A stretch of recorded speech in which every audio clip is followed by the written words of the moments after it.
Hi, I'm Martin from Houchen Bindery, and I'm going to talk about some of the different styles of end sheets that we use with our different methods of binding. The end sheets of the book are this part of the book in the front and the back. The end sheet gets glued to the board, and we call this the fly sheet.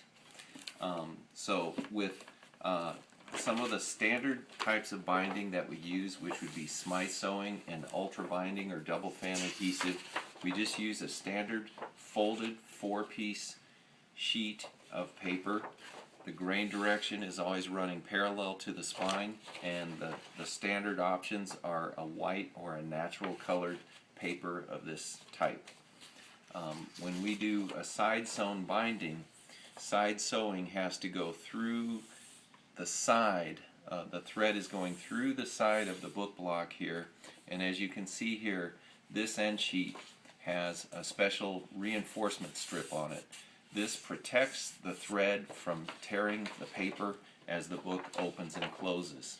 Now there's two types of reinforced end sheets. This type has the reinforcement showing and it's exposed. This is more often used for in library binding. And then this end sheet here also has the reinforcement strip on here, but it's what we call concealed. And this is more often used aesthetically in the edition binding where people don't want that exposure of that reinforcement to be showing on the inside of their book. The next type of binding that we use is perfect binding, and we do hardcover, PUR, or EVA, what we call case perfect binding.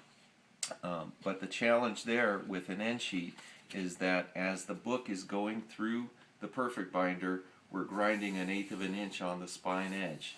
So we have, for a standard white or natural colored end sheet, we have what's called a tabbed end sheet, which has an extra 1/8 of an inch extension along there that gets ground off during the perfect binding process as it's being adhered to the book.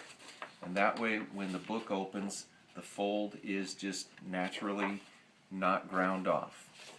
And the very last kind of end sheet that I'll show you that we don't use this as often in edition binding, but it is one different type of binding that's called end sheet. That's called the universal end sheet, and this is has exposed cloth all in the midsection here.